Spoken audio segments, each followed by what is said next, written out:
সর্বশেষ যে ব্যক্তি জাহান্নাম থেকে মুক্তি লাভ করবে তাকে আল্লাহ পাক বলবেন, ফেরেশতাদেরকে বলবেন, ও আমার ফেরেশতারা, আমার এই বান্দাকে জান্নাত এবং জাহান্নামের মাঝখানে রেখে দাও। জান্নাত এবং জাহান্নামের মাঝখানে লোকটি যখন থাকার জায়গা পাবে, সে জান্নাতের দিকে তাকায়া দেখবে আর কাঁদতে থাকবে। আল্লাহ পাক জিজ্ঞেস করবেন, বান্দারে, যুগের পর যুগ ধরে জাহান্নামে কেঁদেছো, আমি রব্বুল আলামিন জাহান্নাম মাফ করে দিয়া জান্নাত জাহান্নামের মাঝখানে রেখে দিয়েছি, আযাব থেকে তো বেঁচে গেছো, এখন কান্দো কেন? লোকটি বলবে, রব্বুল আলামিন কান্দি এই কারণে, জান্নাতের সুঘ্রাণ আমার নাকে আসতেছে, কপালে নাই যাওয়ার, আমি কাঁদি এই জন্য।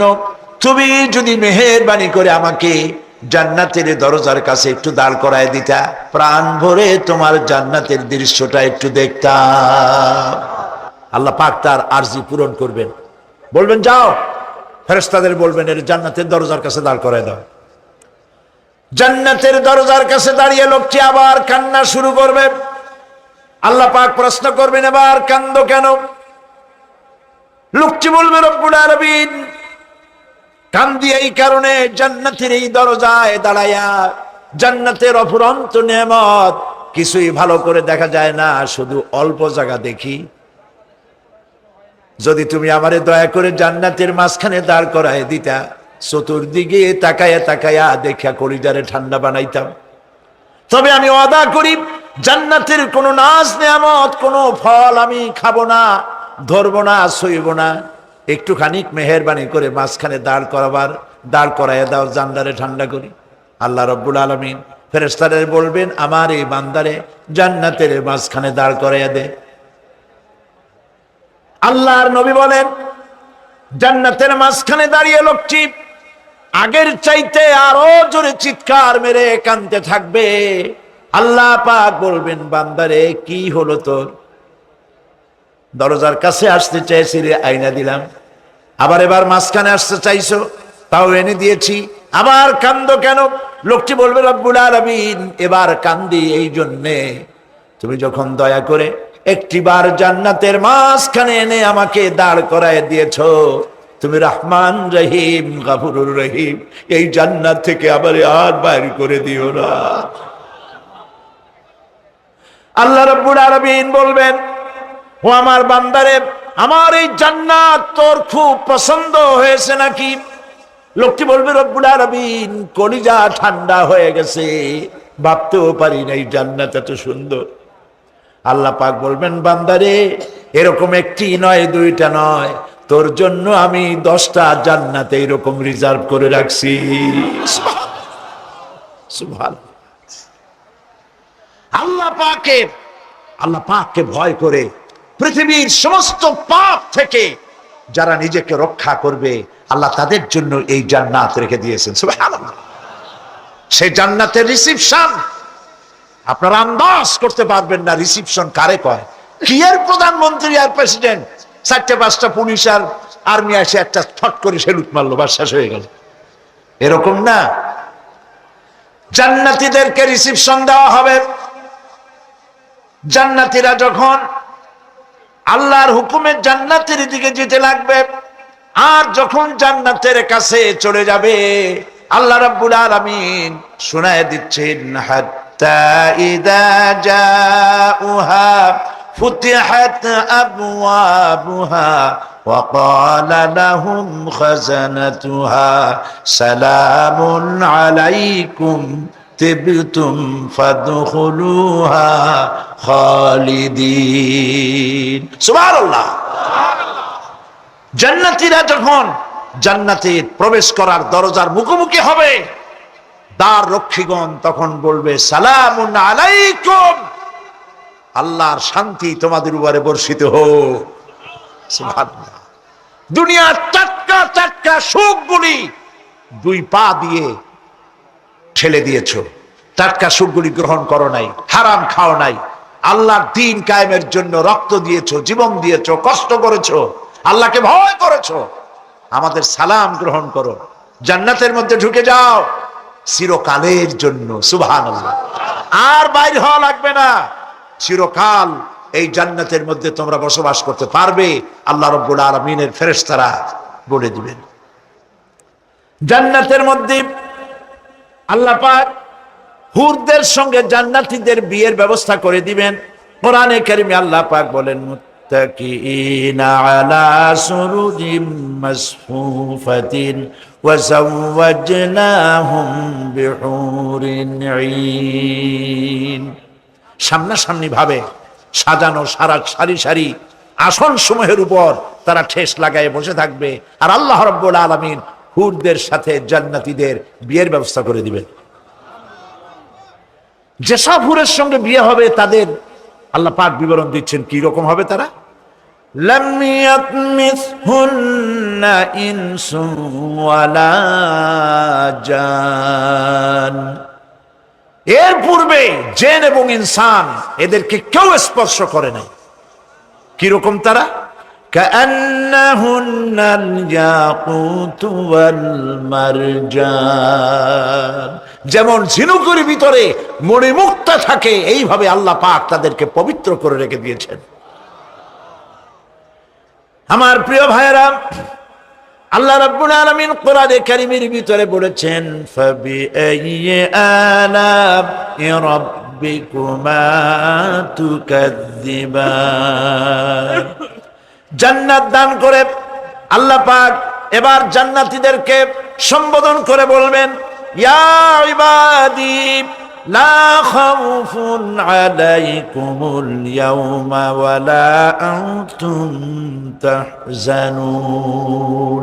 হে আমার বান্দারা, লা খাউফুন আলাইকুমুল ইয়াওম, আজ আর কোনো ভয় নাই। সুবহানাল্লাহ, সুবহানাল্লাহ। আজ আর কোনো ভয় নাই, কোনো চিন্তাও নাই, আরামে এই জান্নাতের মধ্যে বসবাস করো। এরপরে আল্লাহ পাক জিজ্ঞেস করবেন, ও আমার জান্নাতীরা, আমি যেসব ওয়াদা করছিলাম আমার ওয়াদা মোতাবেক সমস্ত নিয়ামত পেয়েছো? তারা বলবে, হ্যাঁ পেয়েছি, সব নিয়ামত আপনার ওয়াদা মোতাবেক সব পেয়েছি। আল্লাহ রাব্বুল আলামিন বলবেন, সব পাও নাই, ওয়ালাদাইনা মাজিদ, আমার কাছে আরো বেশি আছে। সুবহানাল্লাহ, আমার কাছে আরো বেশি আছে। জান্নাতীরা বুঝবে না সে আরো বেশিটা কি, এর থেকে আর বেশি কি। প্রিয় ভাই সব, নবী করিম সাল্লাল্লাহু আলাইহি সাল্লাম বলেছেন, জান্নাতের সুখ আর শান্তি কোন চোখ নাই যা দেখেছে, যা কোন অন্তঃকরণ নাই যা কল্পনা করতে পেরেছে। এই জান্নাত মুত্তাকিদের জন্য আল্লাহ রাখছেন। সুবহানাল্লাহ। জান্নাতীরা ভাবতেও পারবে না সেই নিয়ামতগুলি কি। প্রিয় ভাই সব, সেই মুহূর্তে আল্লাহর নবী মুহাম্মদ রাসূলুল্লাহ সাল্লাল্লাহু আলাইহি ওয়াসাল্লাম বলবেন, রব্বুল আলামিন, আমার উম্মতেরা জান্নাতীরা বুঝতে পারে নাই আপনার কাছে কি নিয়ামত আরো বেশি আছে। আমার এই উম্মতেরা জান্নাতীরা আপনার ওয়াদা মোতাবেক সব পেয়েছে, কিন্তু একটি জিনিস এখনো তাদের কিসমতে হয় নাই। সেই জিনিসটা হলো, যারা তার রবকে না দেখে শুধু কোরআন আর হাদিসের কথা শুনে আরবের ঘুম হারাম করে তাহাজ্জুদের নামাজ আদায় করেছিল, চোখের পানি ফেলেছিল, যারা জান্নাত দেখে নাই, জাহান্নাম দেখে নাই, আপনাকে ভয় করে যারা জীবন পরিচালনা করেছিল, যারা আপনাকে দেখে নাই, না দেখে শুধু কোরআন হাদিস বিশ্বাস করে যারা অকাতরে নিজেদের জীবন বিলায় দিয়েছিল, এই জান্নাতীরা এখন পর্যন্ত তার রবকে দেখতে পারে নাই। আল্লাহ রাব্বুল আলামিন তার সামনে থেকে ৭০,০০০ পর্দা সরে যাবে।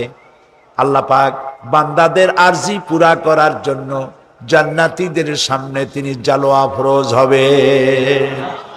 কোরআন শরীফের ভিতরে আল্লাহ পাক বলেন, জান্নাতীরা তারা আল্লাহর দিকে, জান্নাতীরা তার রবের দিকে তাকিয়ে থাকবে, আর রব তার বান্দাদের দিকে তাকায়া থাকবে।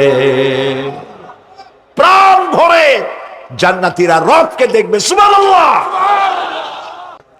এরপরে আল্লাহ রাব্বুল আলামিন কোরআনে কারীমের মধ্যে বলেছেন, রব্বুল বিসসামাওয়াতি ওয়াল আরদি ওয়া মা বাইনাহুমার রাহমানি লা ইয়ামলিকুনা মিনহু খিতাবা। এসব পুরস্কার রয়েছে তোমাদের সেই রবের পক্ষ থেকে যিনি আকাশ আর জমিনের মালিক। সুবহানাল্লাহ বলবেন না? যার সামনে কথা বলার ক্ষমতা কারো হবে না। এটি একটি মারাত্মক কথা। কিয়ামতের দিন আল্লাহর দরবারে কেউ কথা বলতে পারবে না আল্লাহর নির্দেশ ছাড়া। একটি আকীদা পরিষ্কার করে নিয়ে যান আপনাদের। সে আকীদাটা এভাবে পরিষ্কার করুন, কোন পীর সাহেব, কোন খাজা বাবা, কোন মাওলানা, কোন মুহাদ্দিস, কোন বুজুর্গ আপনাকে সুপারিশ করতে পারবে না যদি না আল্লাহ পাক তাকে কথা বলার তৌফিক না দেন। মনে থাকবে এটা। আয়াতুল কুরসির ভিতরে আমরা পড়ি, মান যাল্লাযী ইয়াশফাউ ইনদাহু ইল্লা বিইযনিহি। আল্লাহ পাক বলেছেন কিয়ামতের দিন আল্লাহর দরবারে কার সাহস আছে কথা বলতে পারে? মান যাল্লাযী ইয়াশফাউ ইনদাহু ইল্লা বিইযনিহি। আল্লাহর অর্ডার ছাড়া, হুকুম ছাড়া আল্লাহর সামনে কথা বলার সেদিন কেউ থাকবে না। সুবহানাল্লাহ। কেউ কথা বলতে পারবে না। সুপারিশ করতে হবে আল্লাহ যারে বলেন তুমি করো, অমুকের জন্য করো, সেই ব্যক্তি শুধু তার জন্যই করতে পারবে, আর কেউ কথা বলতে পারবে না। সেই কঠিন হাসরের ময়দান, যেদিন শুধুমাত্র আল্লাহ পাক কথা বলবেন, আর যারে বলতে বলবেন সেই কেবলমাত্র বলতে পারবে। সুপারিশ এটি আল্লাহ পাক কিয়ামতে পারমিশন দিলে বলা যাবে। হযরত ইব্রাহিম আলাইহিস সালাম কিয়ামতের দিন তার নিজের পিতা সম্পর্কে সুপারিশ করবেন। রব্বুল আলামিন, আমার আব্বার জন্য সুপারিশ করতেছি, মেহেরবানি করে জাহান্নাম থেকে তারে আপনি রক্ষা করুন। আল্লাহ রব্বুল আলামিন বলবেন, ইব্রাহিম তোমার সুপারিশ মঞ্জুর হবে না। প্রিয় ভাই সব, একটু মাথা খাটান, চিন্তা করেন। জাতির পিতা কে? জাতির পিতা চিল্লায় বলুন, কলিজা সাফ করে ফেলুন। মুসলমানদের জাতির পিতা হাফিজ হাবিব কেউ হতে পারে না।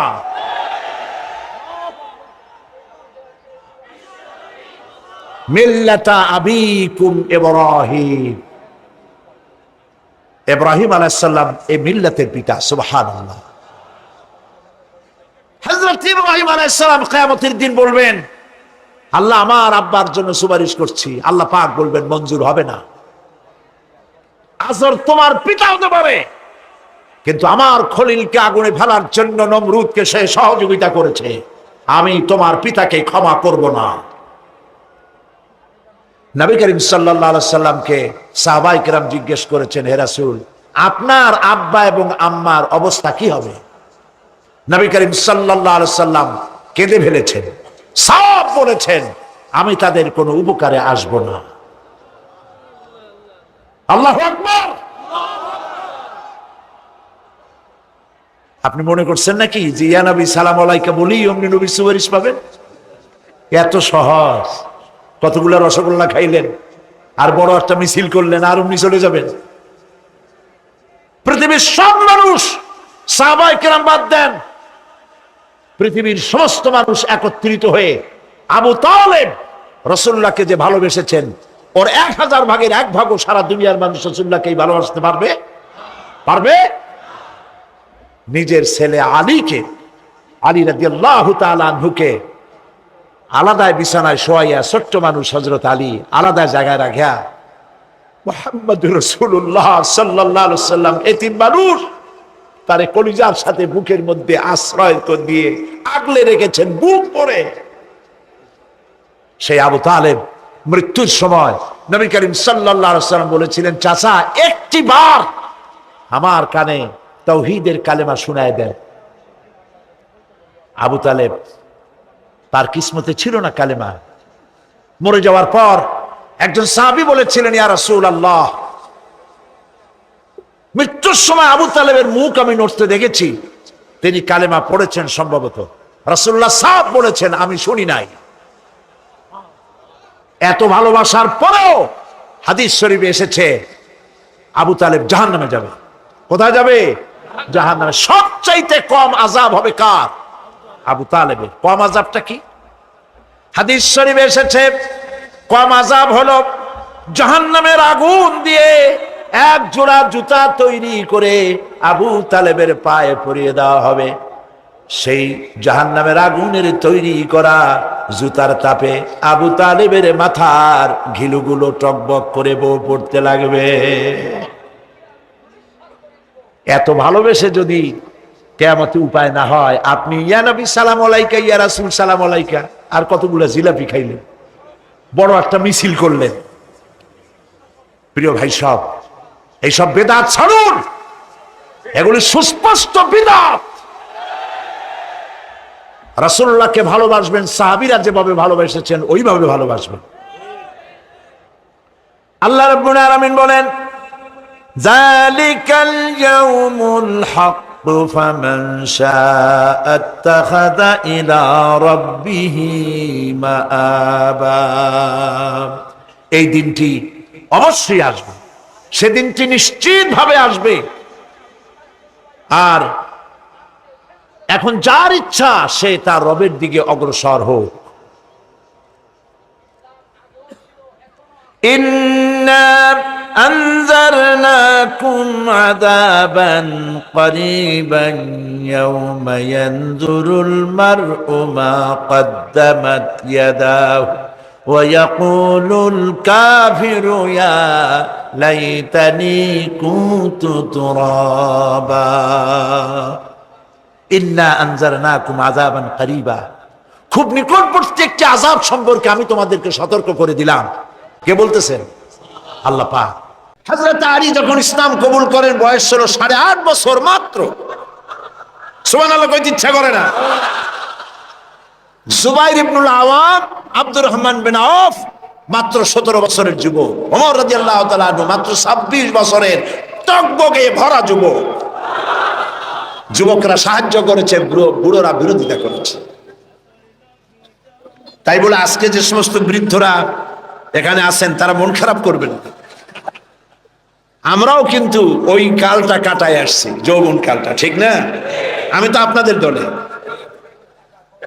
আমরা ওই কালটা কাটিয়ে এসেছি।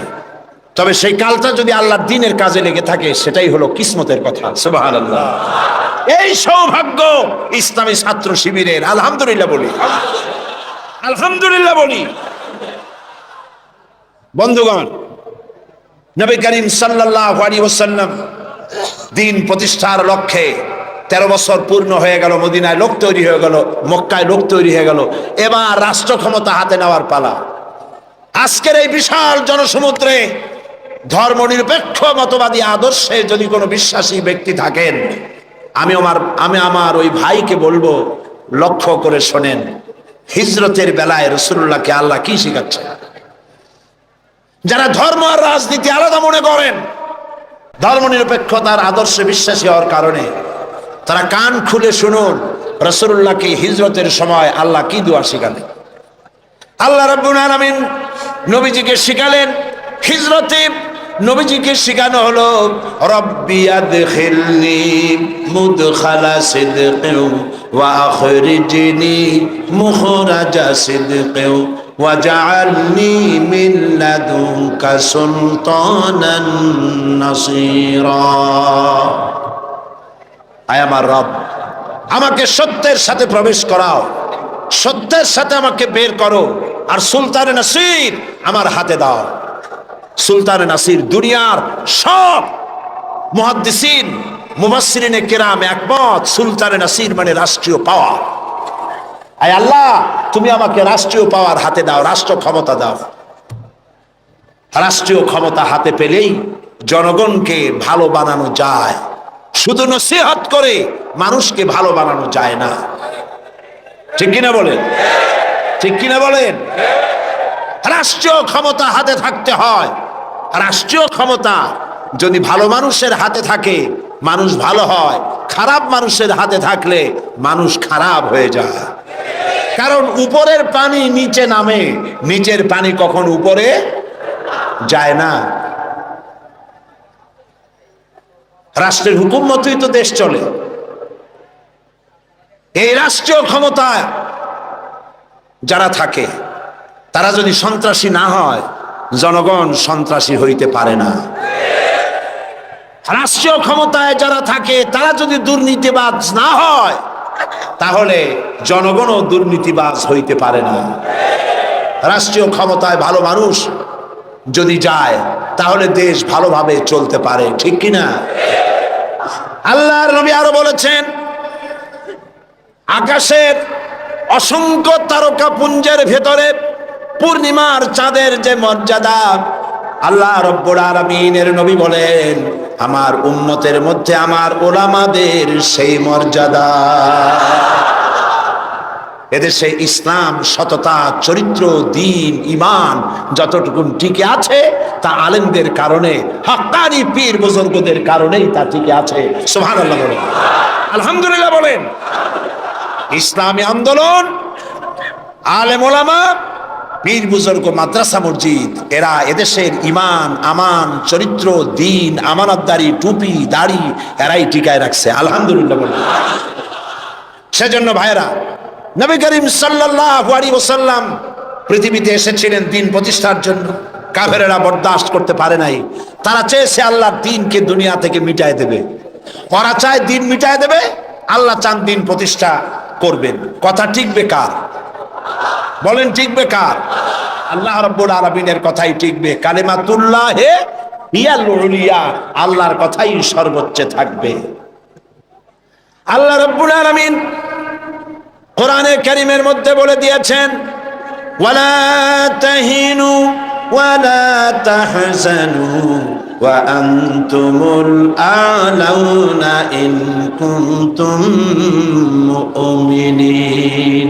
কোনো ভয় নাই, কোনো চিন্তা নাই, যদি তোমরা মুমিন হও আমি আল্লাহ রাব্বুল আলামিন তোমাদেরকে জয়ী করে দেব।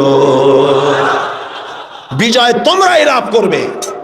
নবী করিম সাল্লাল্লাহু আলাইহি ওয়াসাল্লাম হিজরত করলেন, মক্কা শরীফ থেকে মদিনায় চলে এলেন। তিনি আজ মদিনা স্টেটের প্রেসিডেন্ট। সুবহানাল্লাহ বলেন। রাতের আধারে এসেছেন, রাতের আধারে এসেছেন, একজন মানুষ সাথে নিয়ে। আজ রাসূলুল্লাহ প্রেসিডেন্ট, বদরের বিজয় হয়েছে, ফতে মক্কার সময় এসেছে, রাসূলুল্লাহ মক্কা দখলের জন্য যাচ্ছেন। সাথে আজ কত লোক? 10,000। কয় হাজার? 10,000 সেনাবাহিনী সাহাবীদের সাথে নিয়ে চলেছেন। হাতে 10,000 তরবারি চকমক করছে। মক্কার পাশে এসে যখন পৌঁছে গেছেন, আরে যে ব্যক্তি রাতের আধারে একজন মানুষ সাথে নিয়ে আত্মগোপন করে মদিনায় এলেন, আল্লাহ তাকে আজকে প্রেসিডেন্টের বেশে মক্কায় পৌঁছায় দিচ্ছেন। সুবহানাল্লাহ। আল্লাহকে বিশ্বাস করো। আবু জাহেল, আবু লাহাব, উতবা, সাইবা, মুগীরা সবাই মিলে বলেছে আবু তালেবের কাছে মুহাম্মদ সাল্লাল্লাহু আলাইহি ওয়াসাল্লামকে বলুন যেন লা ইলাহা ইল্লাল্লাহর দাওয়াতটা না দেয়। এই দাওয়াতটা যদি না দেয়, যত বড় সুন্দরী মেয়ে উনি পছন্দ করবেন তার সাথে বিয়ে দিয়ে দেব। টাকা চাই, সোনা চাই, সব দেব। নেতৃত্ব চাই, তাও দেব। আল্লাহর নবীর কাছে এই প্রস্তাব যখন এলো, নবীজি বললেন আমার চাচা আপনি ওদেরকে শোনায় দেন। ওদের পক্ষে যেটা দেওয়া সম্ভব সেটা তো দেওয়া দূরের কথা, যেটা দেওয়া সম্ভব নয় তাও যদি ওরা আমাকে দিতে পারে, আকাশের সূর্যটা এনে যদি আমার ডান হাতে উঠায় দেয় আর আকাশের পূর্ণিমার চাঁদটা যদি আমার বাম হাতে উঠায় দেয়, এর বিনিময়ে আমি মুহাম্মদুর রাসূলুল্লাহ সাল্লাল্লাহু আলাইহি ওয়াসাল্লাম এক মুহূর্তের জন্য তাওহীদের দাওয়াতকে বন্ধ করে দেব না। নবী করিম সাল্লাল্লাহু আলাইহি ওয়াসাল্লাম মক্কি জিন্দেগিতে মানুষের কাছে কালেমার দাওয়াত পৌঁছালেন। আর মূল লক্ষ্য হচ্ছে পৃথিবী কার? বলেন পৃথিবী কার? আইন চলবে কার? আল্লাহর সেই আইন প্রতিষ্ঠা করার জন্য একা একা করা যাবে না। একটা জনগোষ্ঠী তৈরি করা দরকার, একটা দক্ষ জনশক্তি তৈরি করা দরকার, যারা দেশ পরিচালনার যোগ্য। এরকম লোক রাসূলুল্লাহ মক্কির জীবনে 13 বছরে দক্ষ একটা জনগোষ্ঠী তৈরি করে ফেললেন। সুবহানাল্লাহ কয়। দেখছেন দক্ষ কারে কয়? আবু বকর, ওমর, ওসমান, আলী, খাব্বাব, খুবাইব, আমের, তালহা, জুবাইর, আবু উবাইদা ইবনুল জাররাহ রিদওয়ানুল্লাহ তাআলা আলাইহিম আজমাইন। এই সব লোক তৈরি হয়ে গেল। সুবহানাল্লাহ। এই সব লোক তৈরি হয়ে যাওয়ার পর যে উদ্দেশ্যে রসুলকে পাঠানো হয়েছিল সেই উদ্দেশ্য এখন কার্যকরী হচ্ছে। আমরা তো উল্টো পাল্টা কাম করি। 12ই রবিউল আউয়াল আসলেই পতাকা দিয়ে রাজধানী সাজাই। 12ই রবিউল আউয়াল আসলেই বিরাট একটা মিছিল, কোন একজন লোককে সামনে রাখা তারপর একটা মিছিল শুরু হয়ে গেল। তোমপে লাখো সালাম। কতগুলা পতাকা নিয়ে লাখো সালাম দিলাম, হাজার হাজার গাড়ি নিলাম, লোকজন নিলাম। এরপরে এক জায়গায় বসে নবী সালাম আলাইকা, ইয়া রাসূল সালাম আলাইকা, গরম গরম জিলাপি। রবিউল আউয়াল শেষ, রাসূলুল্লাহর মহব্বতও শেষ। বিশ্বাস করুন, এই সমস্ত জিনিস দিয়ে মূল টার্গেট থেকে মুসলমানদেরকে সরিয়ে দেওয়া হচ্ছে। আপনারা আমাকে জবাব দেন, যারা এই সব কাজ করে তারা বলে রাসূলুল্লাহর ভালোবাসায় করি।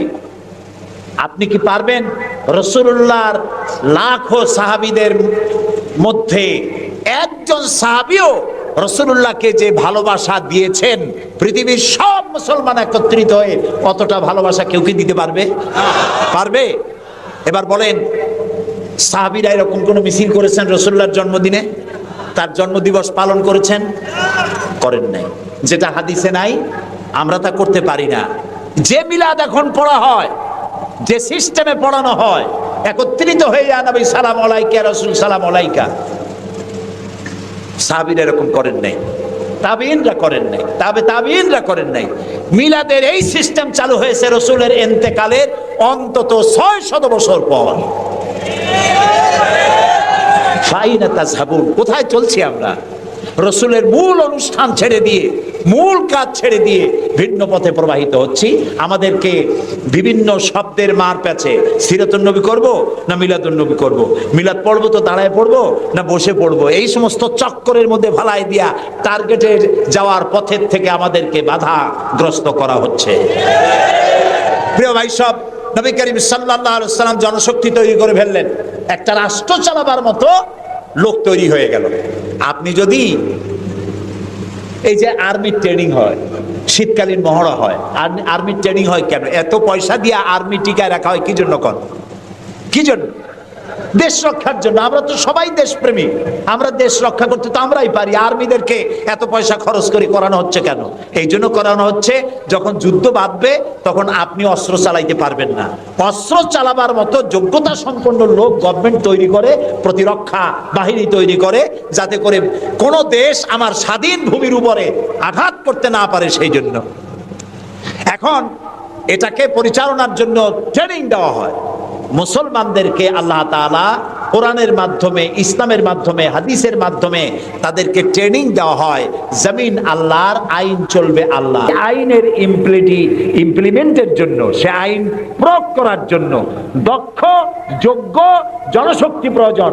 রাসূলুল্লাহ নিজের সোহবত দিয়ে ধন্য করেছেন সাহাবায়ে কেরামদেরকে, তাদেরকে তৈরি করতে সক্ষম হয়েছেন। 13 বছর চলে যাওয়ার পর আল্লাহ পাক তাকে হিজরত করার অর্ডার করলেন। এবার রাসূলুল্লাহ মদিনায় চলে আসলেন। মদিনায় এসে ইসলামী রাষ্ট্রের ঘোষণা দিলেন। সুবহানাল্লাহ বলেন। এবার রাসূলুল্লাহ প্রেসিডেন্ট, এবার রাসূলুল্লাহ কি প্রেসিডেন্ট, রাষ্ট্রপতি। আর তার সংবিধান হলো কোরআন। সংবিধান কি? কোরআন। কোরআনের আইন চালু করে দিলেন। তিনি রাষ্ট্রপ্রধান হলেন। সমাজ থেকে চুরি, ডাকাতি, জিনা, ব্যভিচার, হত্যা, ধর্ষণ সব দূরীভূত হয়ে গেল। আজ মানুষ দরজা খুলে ঘুমাবার সুযোগ পেয়ে গেল। নবী করিম সাল্লাল্লাহু আলাইহি ওয়াসাল্লাম ঘোষণা করলেন, খায়রুল কুরুনি কারনি, সর্বশ্রেষ্ঠ যুগ হলো আমার যুগ। রাসূলের যুগ হলো শ্রেষ্ঠ যুগ। সমাজ থেকে চুরি ডাকাতি নির্মূল হয়ে গেল কোরআনের আইন চলার কারণে। যারা বিরোধিতা করছিল তারাও দেখলো যে মুহাম্মদ সাল্লাল্লাহু আলাইহি ওয়াসাল্লামের সাথে আমরা খামোখাই বিরোধিতা করেছি, উনি তো আমাদের বিরোধী লোক না, উনি তো আমাদের ধর্মের বিরুদ্ধে লোক না, উনি তো দেশে আইন দিয়েছেন এমন যে আইনের মাধ্যমে মানুষ তার নিজের ধর্ম পালন করতে পারে, চুরি করে না, ডাকাতি করে না, মানুষ খাবার পায়, পড়ার পায়, থাকার পায়, সবকিছুর গ্যারান্টি পেয়েছে। আল্লাহ তাআলা তখন একটি সূরা নাজিল করলেন। আল্লাহ তাআলা সূরা নাসর নাজিল করলেন, ইযা জাআ নাসরুল্লাহি ওয়াল ফাত ورأيت الناس يدخلون في دين الله أفواجا। আল্লাহ তাআলা বলেন, যখন আল্লাহর পক্ষ থেকে বিজয় আসবে, আল্লাহর সাহায্য যখন আসবে, তখন দেখতে পাবে দলে দলে লোকেরা ইসলামে প্রবেশ করছে। রাসূলুল্লাহর ইন্তেকালের সময় দেখা গেল আশেপাশে যত গোত্রে ছিল, এলাকা ছিল, সব পড়ে ফেলেছে লা ইলাহা ইল্লাল্লাহু মুহাম্মাদুর রাসূলুল্লাহ। কাফের বলতে আর কেউ ছিল না। শান্তি পেল, নিরাপত্তা পেল। ইসলাম শান্তি এবং নিরাপত্তা। বাংলাদেশে সাম্প্রদায়িক সম্প্রীতি সব থেকে বেশি ভালো, আলহামদুলিল্লাহ। কিন্তু আমাদের দেশের চিহ্নিত একটি মহল দেশে বিদেশে অনবরত বাংলাদেশের বিরুদ্ধে বলে বেড়াচ্ছে এখানে সাম্প্রদায়িক সম্প্রীতি নাই, এখানে নাকি হিন্দুরা নিরাপত্তা বোধ করছে না, এখানে নাকি সন্ত্রাসের জ্বালা মানুষ অস্থির, আর সন্ত্রাস সব নাকি তৈরি হয় মাদ্রাসায়। এরা মাদ্রাসা বিরোধী, মাদ্রাসা ওদের সহ্য হয় না। প্রিয় ভাই সব, এটা এই জন্য আমাদেরকে যে কথার থেকে এই পর্যন্ত এসছি, আমাদের বলা হচ্ছে সন্ত্রাসী, মৌলবাদী। বাংলাদেশে সন্ত্রাসী এটি একটি গল্প। আন্তর্জাতিক সন্ত্রাসের সাথে বাংলাদেশের কোনো সম্পর্ক নাই, আলহামদুলিল্লাহ। আল্লাহ আছেন, আল্লাহ আছেন। ও তো ভালো, ফেরাউন ওর থেকে শক্তিশালী ছিল, নমরুদ ওর থেকে শক্তিশালী ছিল। ফেরাউনের সুবাইয়া আল্লাহ শেষ করছে, নমরুদের জুতা দিয়ে পিটাই আল্লাহ বিদায় করে দিছে, ঠিক না? সেই আল্লাহ আছে কিনা জোরে বলেন? আছে। তবে ওয়ামাকারু ওয়ামাকারাল্লাহ ওয়াল্লাহু খায়রুল মাকিরিন। আল্লাহর কৌশল, আল্লাহ সব থেকে বড় কৌশলী। ও বলতেছে মুসলমান শেষ করে দেবে, কলে কলে সব শেষ করবে, মুসলমান ইসলামের রাষ্ট্র শেষ করে দেবে। আল্লাহ তাআলা তার ঘরের মধ্যে মুসা আলাইহিস সালামের মারার চেষ্টা করছিল না ফেরাউন? একটা পুরুষও বাঁচতে দেবে না, সব মেয়ে লোক জিন্দা রাখবো, মেয়ে লোক সব মেরে ফেলবো, এরকম বলছিল না? সেই জায়গায় আল্লাহ মুসারে বানাইছেন কিনা? লালিত পালিত করছেন কোথায়? ফেরাউনের ঘরের মধ্যে। যে বুশ দুনিয়া থেকে ইসলাম আর মুসলিমদেরকে মিটাতে চান, সেই বুশের ঘরের মধ্যে আল্লাহ তাআলা ইসলাম ঢুকাই দিছে। উনি লাগছেন ইসলাম রে শিকল কাটার জন্য, মেয়ে লোকরে মসজিদের ইমামতি করার জন্য। কারা কি করতেছে আমরা বুঝি, আমরা ভাত খাই। আমার জাতি মদ খাইয়া চোখ লাল করে না, আল্লাহর মেহেরবানি। ওরা মুসলমানদের ঐতিহ্য ধ্বংস করার জন্য একটা কোথার থেকে শয়তান মহিলা এনে মসজিদের ইমামতি করেছে। আর ওর পেছনে যারা নামাজ পড়ছে সেগুলো সব বেনামাজি, কোনো নামাজি না। আর যিনি ইমামতি করেছেন পত্রিকা এসেছে তার নাকি স্বামী ছাড়াই একটা বাচ্চাও হয়েছে। এই হলো ইমাম। যে জাতের ইমাম সেই জাতের মুয়াজ্জিন, সেই জাতের মুক্তাদি। প্রিয় ভাই সব, 9/11 পরে ওই জাতির মধ্যে চিন্তা হয়েছিল যে মুসলমানেরা নাকি বানাবার শক্তি পায় কোথায়? নিশ্চয়ই কোরআন শরীফ আছে। এই কোরআন শরীফ পড়া শুরু করলো। কোরআন শরীফ পড়িয়া তারা দেখতে পেল যে এর মধ্যে তো বোমা আবার কথা নাই, বরং সন্ত্রাসের বিরুদ্ধে বক্তব্য আছে, সন্ত্রাসীদের কি শাস্তি হবে তাও সূরা মায়েদার মধ্যে আল্লাহ বলে দিয়েছেন। এখন কোরআন শরীফ পড়ে পড়ে অবস্থা এই হয়েছে, প্রত্যেক বছর 20 থেকে 25 হাজার আমেরিকান সাদা খ্রিস্টান ইসলাম কবুল করে মুসলমান হয়ে যাচ্ছে।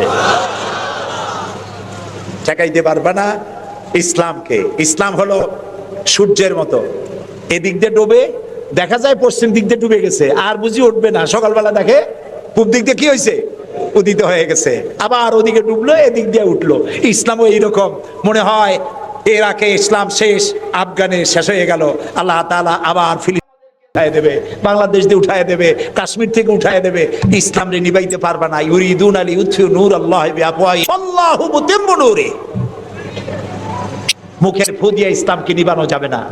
এটা কার? ইসলাম কার? আল্লাহ তাআলার। সেই জন্য আমরা চাই ইসলামকে মানুষকে বুঝায়া মানুষকে আস্তে আস্তে ইসলামের দিকে নিয়ে আসা। আল্লাহ তাআলা আমাদেরকে সেই তৌফিক দান করুন, আমরা বলি আমিন।